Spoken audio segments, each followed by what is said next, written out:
we're diving into some unexpected good news for California gun owners. And let me tell you, that's a rare treat in this state. California is like a factory for pumping out gun control laws, dreaming up new ways to chip away at our Second Amendment rights every year. But here's the kicker. Two major bills, SEHB 320 and AB 1187, just got shot down in committee for 2025.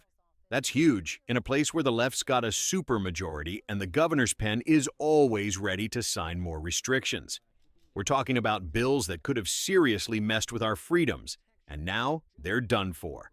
Stick around, because you're going to want to know why these were such a threat and what's still lurking out there. This is a victory we've got to celebrate, but the fight's far from over. Let's get real for a second. California's gun laws are some of the toughest in the nation. We've got 10-day waiting periods, bans on so-called assault weapons, and a firearm safety certificate that forces you to pay fees and pass a test just to buy a gun. Back in 2023, they hit us with AB 28, slapping an 11% tax on firearms and ammo supposedly to fund violence prevention. Then there's SB 2, which bans concealed carry in sensitive places like parks and churches, making it harder to protect yourself. With Democrats holding a supermajority in the legislature and Governor Newsom signing every restriction that lands on his desk, gun owners are always on the defensive. They keep getting creative too. Think background checks on barrels or bans on specific firearms. It's relentless. Despite California's gun death rate being 43% below the national average, they act like law-abiding gun owners are the problem. So any win against this tide, like stopping SB 320 and AB 1187, is a miracle worth shouting about. All right, let's get into the good stuff. California's 2025 session brought us SB 320 and AB 1187, two gun control bills that sounded like they were cooked up in a late-night brainstorm. And guess what? They both flopped in committee. SB 320 was this odd idea, letting people voluntarily turn over their Second Amendment rights to the state like signing away a piece of your freedom. Curious, right? Then there's AB 1187, which wanted to jazz up the Firearm Safety Certificate with extra training and fees, making every gun purchase a bigger hassle. In a state where gun laws usually glide through, seeing these bills crash is a bit of a surprise.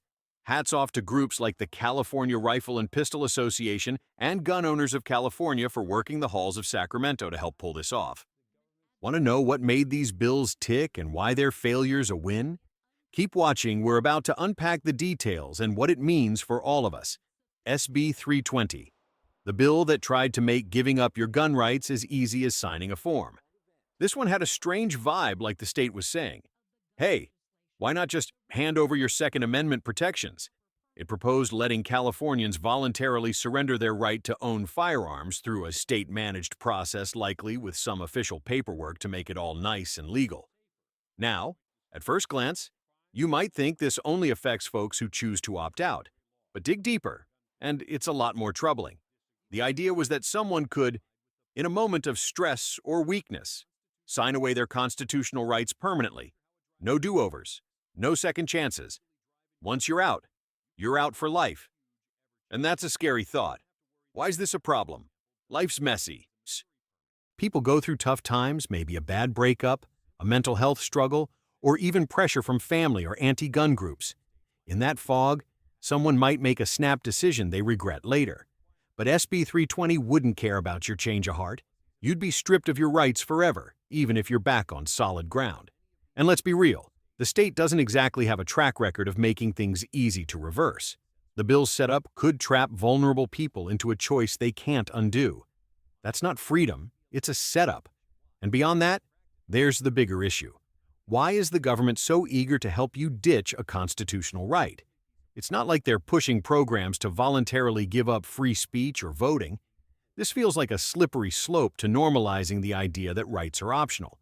Gun rights advocates, especially folks on X, were all over this, calling it a sneaky way to erode Second Amendment protections. They argued it could open the door to coercion, think employers, schools, or even overzealous counselors nudging people to do the right thing.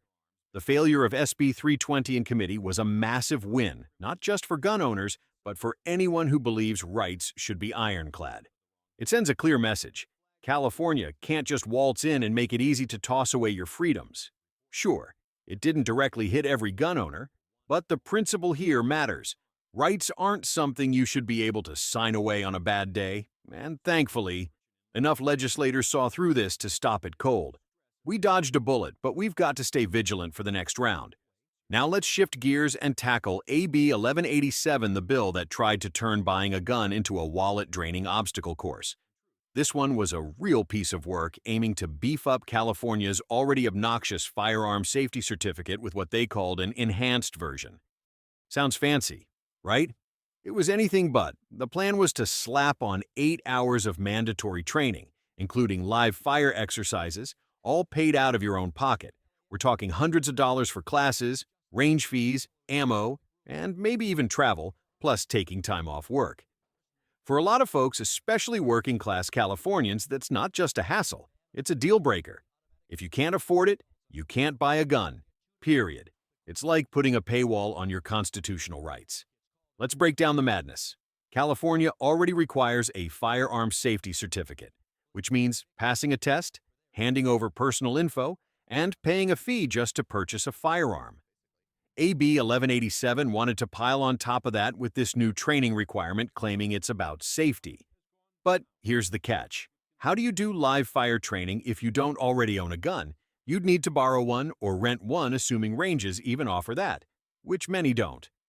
The logistics were a nightmare, and it felt like the bill was designed to trip people up. Gun shops and ranges would have been swamped, and the costs would have hit hardest for low-income folks who just want to protect their families. It's not safe. It's a backdoor way to keep guns out of reach for anyone who's not rolling in cash. Advocacy groups like the California Rifle and Pistol Association hammered this point, arguing it was a deliberate barrier to Second Amendment access. Posts on X echoed that, with users calling it a tax on the poor disguised as a safety measure. The bill's failure in committee was a huge relief, especially since California's legislature usually eats this stuff up. It shows that even in a state with a supermajority pushing gun control, enough pressure can stop a bad idea. But here's the kicker. This wasn't just about one bill. It's part of a pattern where California keeps layering on restrictions to make gun ownership harder, hoping you'll give up.